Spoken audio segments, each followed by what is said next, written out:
મિત્રો, હું ગિરધારી ચાંડક. અત્યારે મારી ગાડી ઉપર ભાજપના ગુંડાએ હુમલો કર્યો છે.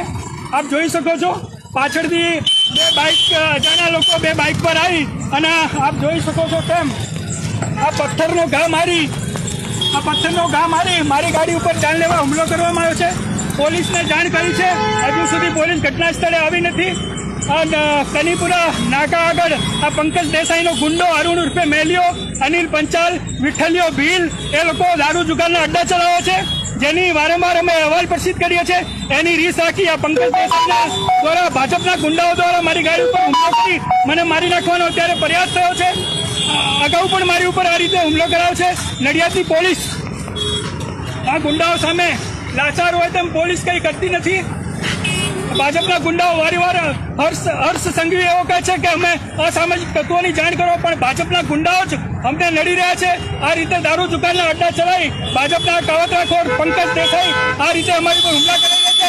તેનો ભાઈ હેમિલ ઉર્ફે ભૈલું, તેનો મળતીયો ગુંડો હરપાલ જાડેજા અને નડિયાદ ટાઉનનો રીડો વહીવટદાર સુભાષ મોહનલાલ નાવી, આ તમામ લોકો ભેગા મળી દારૂ જુગારના અડ્ડાઓ ચલાવી રહ્યા છે, જેની અમે વારંવાર અહેવાલ પ્રસિદ્ધ કરીએ છીએ. તેની રીસ રાખી અમારી ઉપર આ રીતે અમારી ગાડીને તોડી નાખી અમારી ઉપર જાન લેકો અમને મારી નાખવા અત્યારે પ્રયાસ થયો છે.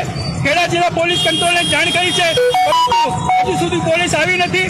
આ ભાજપના ગુંડાઓનો નડિયાદમાં ત્રાસ વધી ગયો છે. એમાં નડિયાદના જે ધારાસભ્ય કાવતરાખોર ધારાસભ્ય છે પંકજ દેસાઈ, તેમને નડિયાદમાં ગુંડાગર્દીને સીધો દોર આપ્યો છે. દારૂ જુગારના અડ્ડાઓ બેફામ ચાલી રહ્યા છે. આ ધારાસભ્ય તેમજ એમના ભાઈ હેમિલ ઉર્ફે ભૈલું એ લોકો પોલીસના મળતી અધિકારીઓ કર્મીઓ સાથે સાંઠગાંઠ રચી આવા ગુંડા તત્વોને છૂટો દોર આપી રહ્યા છે. રાજ્યના ગૃહમંત્રી હર્ષ સંઘવી અસામાજિક તત્વોને નાથવાનો કહી રહ્યા છે, ત્યારે નડિયાદમાં જ આ ભાજપના ગુંડાઓ બેફામ થઈ ગયા છે અને આ રીતે અમારી ગાડી પર જાનલેવા હુમલો કર્યો છે. જોઈએ છે કેટલી વારમાં પોલીસ આવે છે અને આ ગુંડા તત્વોને કઈ રીતે પકડે છે.